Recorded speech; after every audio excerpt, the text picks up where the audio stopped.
Hello, good morning, good afternoon, good evening, depending on where you're watching us from. Welcome to another episode of the Lex Mundi podcast. I am your host for today, and my name is Ruth Ashi. With me is Marie Gabriel. Hi, Marie. Welcome to Lex Mundi podcast. Hello, Ruth. How Thank are you doing? Very well, thank you. How about you? I'm doing well, thank you. I love your fuchsia, by the way. Thank you. Okay, so today we are going to have a discussion or a conversation on the topic life after LL.B. Marie, please tell us, who is Marie Gabriel? Okay, so Marie Gabriel is a student at the Ghana School of Law currently. She has a degree in French and Spanish, and she intends to make the world a better place with these two degrees one day.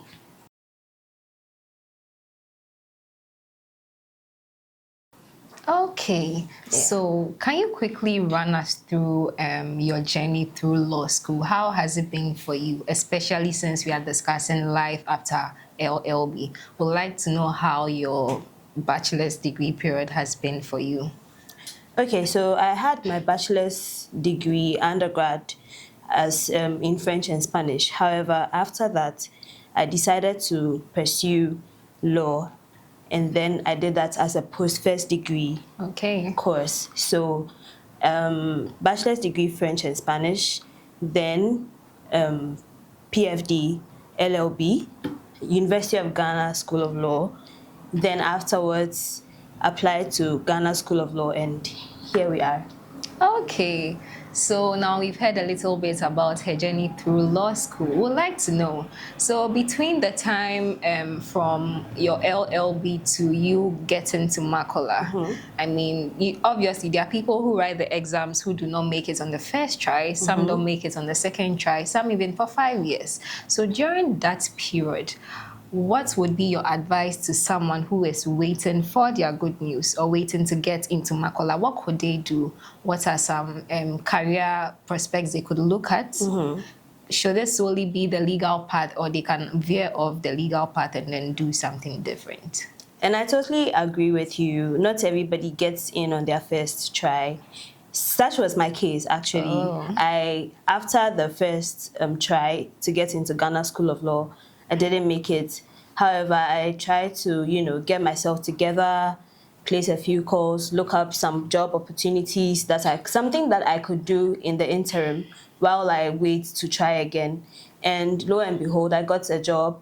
I was able to work for a good 6-month period, and that was like a blessing in itself, because I got a wealth of experience that I wouldn't get on a normal from should I have just transitioned easily, which I would have wanted anyway, but I really loved this other spectrum of it as well. I got to be going to be taking trips to the Registrar Generals, which I wouldn't have done on a normal. So the experience. Exactly. It was just the people I met. It was just a marvelous thing. I was a paralegal for that period for about 6 months before I got into Ghana School of Law.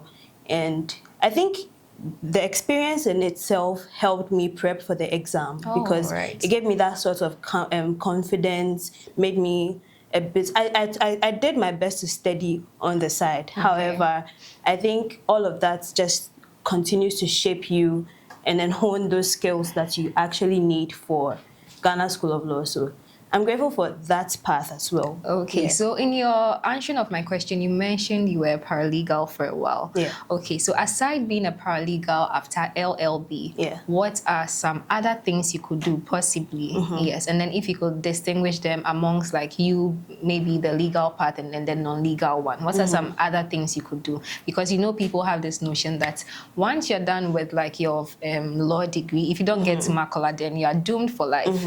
Yes, so we want to know what you think about that. So you might choose to be like a paralegal like me. I remember final year, one of my lecturers, Dr. Innocent, we were contemplating how to, get into law school and all of that. In class one day, he just said, when you don't get in, it's not the end of the world. You can actually apply, you can do other things. A law degree is very valuable, which is very true. You can actually, there are people in policy analysts who actually look into how to frame policies and all of that, who need the law background, but are not necessarily lawyers. There are people like me that, well, in Ghana, we don't have like the actual professional paralegals, but outside the country, there's like paralegal professional that you can do. There's also, there's research. There's now in the world, everything is technology related. You can do like say some web development, something with regards to IP, and then transition into that aspect as well. There's so many things you can do actually. I think with the tap of a Google button, you probably get you get a lot more options than I probably would be able to remember right now offhand. However, it's endless. You shouldn't stay down and then think that's the end of the world. You can always pick up whatever you're doing and then move on. Like, just stretch your tentacles as wide as you can, and it will probably touch something. Okay, so you heard it right. Stretch your tentacles as wide as you can, and you probably touch something. So now, on the issue of further studies, that's after LL.B, are there like, can you pursue further studies or specializations after LL.B? That is not necessarily going into Makola. So can you do like a master's in technology? Can you do a master's in economics? Can you do a master? Are you limited? Does the law degree in itself limit you as an individual or as a student? No, I don't think. If that was the case, then what's the beauty in it? Even in the law itself, you can specialize in the law field. Do you get what I mean? Like, you can probably do an LLM in tax or an LLM in say natural resources, something outside of or maybe very narrowed down that you ideally wouldn't do. You can do an LLM in corporate, commercial, and the like. So even in the law, yes, you can. But however, for somebody like me with my background, I have languages. I could pursue something with the language background and then fuse it with the law. But ultimately, that you'll be working with such diverse backgrounds, and it's only working its way to shaping you to be like a better professional in the future. So I think there are lawyers who have done LLMs in economics. Right. Lots of people. Exactly. Business admin. Exactly. There are so many more. So Mostly you have people who even start with the other courses like finance and then even political science doctors, and later they veer off and they do law. Exactly. You know the thing. So right. I'm really enjoying our conversation. Okay, so then I'd like to know, law in itself, it's a difficult course. Well, it's just a handful of people. The law is difficult. That's why law school is difficult. Exactly. So law in itself is a difficult course. It demands your time, your sweat. It's like you get married to the course. You have to love the course. You have to dedicate your whole being into the course. Sometimes you have people say if you are dating and you're a law student, it's either one will suffer.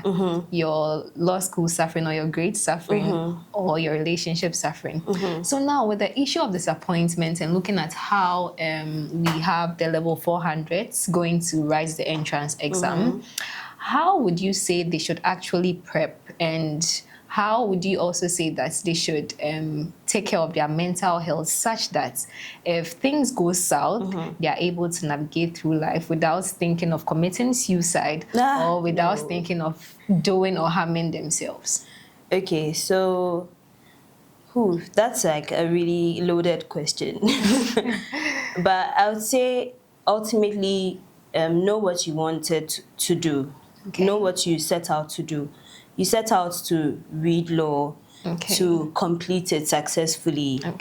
So all the other distractions that come about, they might seem like they matter. However, when you are able to put them aside and then focus on what you have to do, when you're done, you don't have to now think about how I failed this paper just because I attended this Okay. party, stuff like that. I mean, know what you want to do, know what you Okay. want to do, and then focus on it. This is your Okay. objective for a certain period. It's not going to be there for the longest time. Okay. Kill it while you are at it, and then Okay. So But have an if objective and then focus. exactly, Okay. So put what? away distractions and Okay. then try and then do your best. Okay. Yeah, So focus, that's what we do, objective, and then right? We try do and do our your best. best, right? And then you leave the rest to God to handle it for you. Precisely.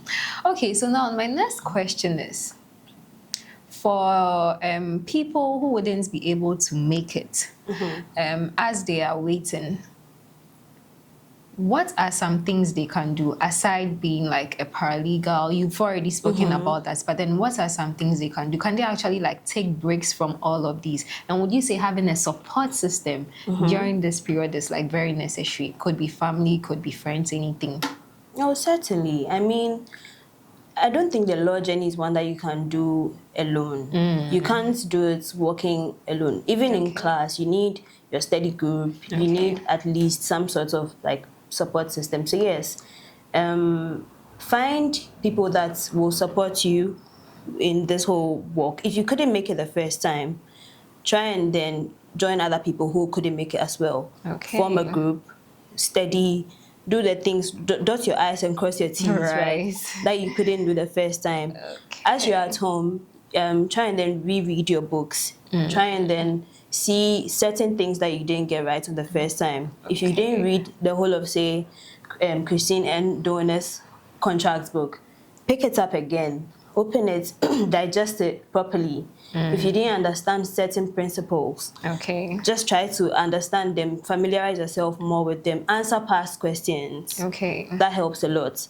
With the group of people, answering past questions, attempting, putting in the effort to try again. If you need to get somebody to give you extra classes, I mean, do that. But just don't stay there. Try and pick up yourself and then, hopefully it works out. Thank you so much. So with the issue of, I mean, you are asking us to focus the objective and then do our best and then God will handle the rest. Imagine I write the entrance exam. I pray that's not my case, but then I write the entrance exam and then I don't make it on the first try. And I stall for a while. I sit in the house for 1 year, 2 years, and then I go back to school. Would you say my colleagues who had a smooth entry have an upper hand compared to me? Because when you sit down for a while without actually going through your courses, your slides, learning, actually keeping your brain active, it sort of makes your brain dead. So how would you say you are are you sort of disadvantaged for a person who doesn't make it on their first entry? I mean, I pray that is never your case or anybody else's case. That you rise the first time and you don't make it. However, like I said, don't go back home and then sit on the skills and do nothing about it. If it's your books you have to read again, do that. If you have to try your hands at writing, answering some questions like writing an article, maybe something that will hone certain skills that you definitely need for the Ghana School of Law. Do those. Practicing your reading, your writing, very essential. How to even fish out for principles.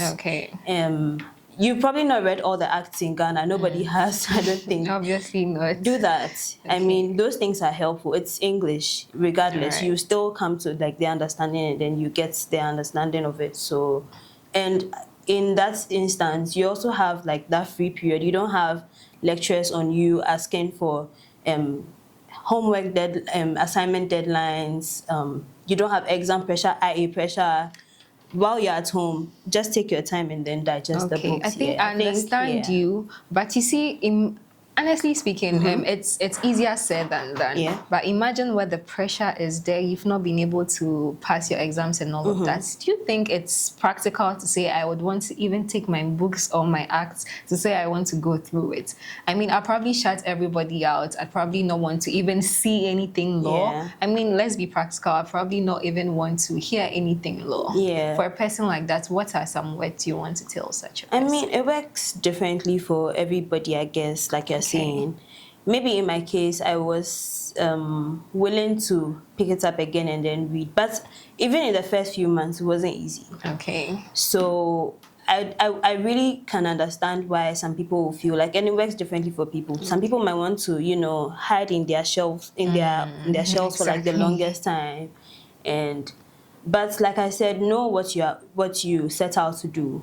Know what you are about. Have like those focus targets, or like those target points. If you know you want to be a lawyer, if you know you want to complete you know, Ghana School of Law, start that, like put certain things in place that will help you start the journey in the first place. Because hiding in your shell, being kept away from the world, locking yourself up, it doesn't get us anywhere. Let's be honest. Let's be honest. Right. I mean, it doesn't help true, you take the entrance exam you again. have to dust yourself and then move on. At all. I mean, yeah. So all of those things, I feel, yeah. Okay, so as we are dusting off ourselves and then looking forward to moving on, what would be your advice for people who actually finish their LL.B. and don't look forward to going to Makola? I've heard of people who are valedictorians, people who are learned, people who are actually very good on top of their class. I mean, great GPAs, but they wouldn't want to write the entrance exams to go to Makola. I mean, is this something we could do? If yes, what do you think are the advantages and disadvantages of going straight into Makola? Yeah. And also saying I'd want to probably do a master's before I come back to being professionally called as a lawyer. Yeah. I mean, not everybody goes straight away into the Ghana School of Law. Everybody has their different dreams and aspirations, what they want to do and whatnot. Some people want to do a master's degree, even a doctorate, and then come back to do the professional aspect.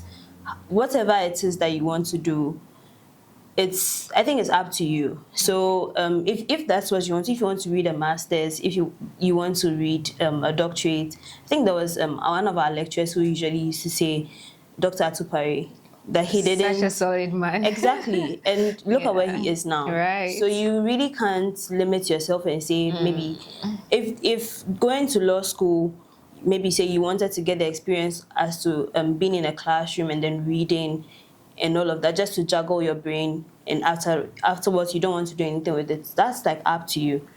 But eventually the law school is the goal, and I was the goal to the bar and beyond. Yeah. So to the bar and beyond. So to the bar and beyond. So let's just motivate ourselves to go to the bar and beyond. Okay, so actually you don't need to go to Makola right away. I mean, you choose what works for you and then you go with that. So as we conclude, what would be your final advice to our viewers, to our law students? Graduation is just around the corner. What is your advice to our law students who are prepping for the Makola entrance exams? Any last words? Anything they could use? I mean, I can remember September 3rd of 2022. Oh. Like it was yesterday. That was our graduation day, I believe.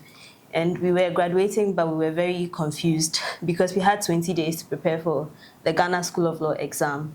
And with the pressure mounting, you didn't even know whether to celebrate your graduation or not. I mean, but it's going to turn out fine. Like they say, we'll be fine.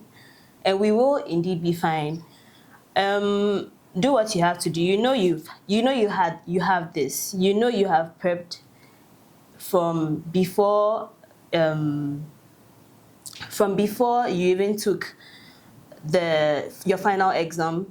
All the courses that you did, you definitely have certain knowledge in your contracts, your legal methods, your land law, whatever it is you're going to use. I mean, you're going to have to learn to write the paper. Pick it up, draft your answers in a way that you can fall on and then easily learn as this. I mean, this is not like a video to now teach you, what the nitty-gritties, but advice for them. Relax, do your best. Okay.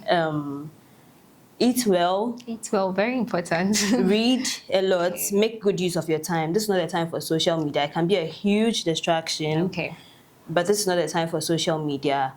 watch videos if they can help you. Go back, revise your notes. Some of us did classes during COVID. You probably have recordings of some of the classes. Okay. Listen to them, and don't panic. These are things that you know. These are things that you won't be tested on things that you don't know about.